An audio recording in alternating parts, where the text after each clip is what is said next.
Hello, fellow crafters and paper artisans. It's Chandra with Stockton Stuff.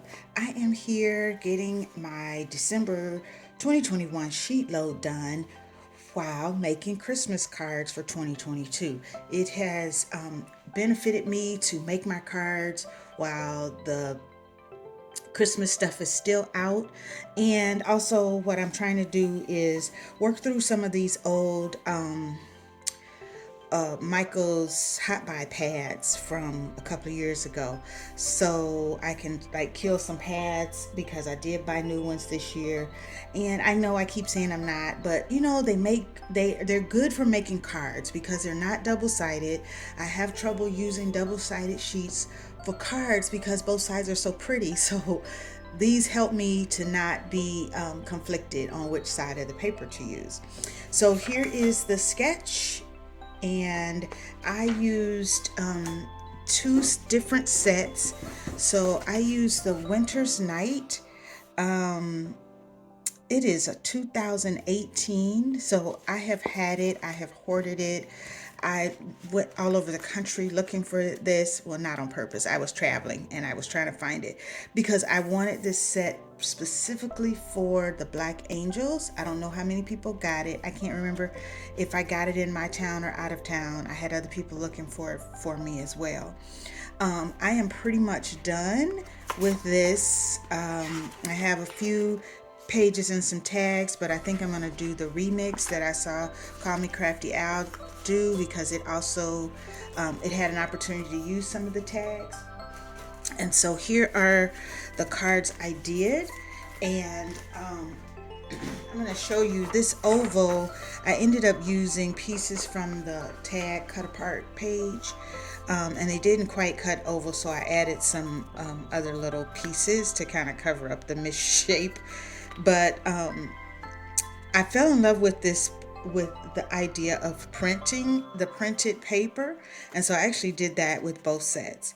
And so backed on cream, I have this Michael set, both the blue and this it's like a pad of different beiges, and so I thought that worked out well. And then I stamped them all with the same sentiment. Some I did, I actually cut like the branches from a die set I have. I can't think of the name of it right now. And I was just going to show you some different ones. I'll run through these really quick. All those have the branches. That was a tag, but I thought it fit. Actually, I cut it down, to be honest. So those are all the Christmas trees. And then these were, I had to fussy cut these, and then I just stamped in the middle. And they came in different colors. Again, I'm trying to kill this pad. The ones that I didn't use the the dye on, I stamped this as a Stampin' Up! Color that actually matched really well. And the reason that I did this, that I ended up switching, is because this strip was a scrap. And so once I ran out of that scrap from this when I was cutting, I decided to just use, I had some other scraps so from that page, so I just cut instead. So same sentiment, different color stamp, and then this is also a stamp in that set. So I thought that worked out, and I was able to use some scraps. I'm trying to do better about that. I'm gonna, while I'm finishing up my Christmas movies this week, I'm gonna cut down my scraps.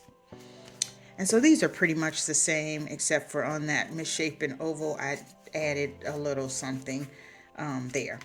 All right, so that's the first set, and I made 12, even though the the sheet load called for 9, but you can just keep cutting. And then because I have fallen in love with this whole newsprint background, I had a newsprint background in this White Christmas, which is 2020, so I'm not too far back. White Christmas, and I have a ton of this left. So I did this. After I started cutting, I wish I hadn't used this with the sparkly background because it's going to be, I love anything with glitter and foil, but because it's mostly going to be covered. This was a cut apart, and I just, used a die for it. And then again, the scrap, this paper is from a mixed green pack from Hobby Lobby that I got last Christmas. And then this again is a Stampin' Up! Stamp. The other one was as well. I used a circle die for this cut apart, and I stamped Happy Holidays. And so the same there. Cut apart, used a die. This also has sparkles, so I love the way that kind of goes together. So here we go. That again matches. So it kind of worked out. The houses. And then I just stamped on some of these cut aparts that didn't have anything. They were really tags, I think, and I just cut them down to fit my square and used some different dies to get to kind of center and get the image. So I think these came out really cute. I backed them on gray. I did a gray cardstock because this newsprint actually is gray and some of the house roofs. So I really like how these came out. I'm going to try to make 100 Christmas cards. I ran out of Christmas cards. My list is about 45, the list that I mailed for my family. I didn't get cards to people at work, and that's 40 just in my building. And I love to do that. I end up making them something else, just something quick that had a Christmas sentiment and a piece of chocolate and something else. And I also have ones that I like to give to church. So I'm working on my Echo Park Oh Holy Night, and I will share those with you all when I'm done. Thanks for watching, and I'm telling you, the best thing ever is to knock out your Christmas cards right now so you can just put them away and be ready to mail them out. I mailed my cards the day after Thanksgiving this year, and several people said yours was the first card I got. And so I love that, to start the season off. So get your cards made while Christmas is still on your mind. Have a great day. Thanks for watching.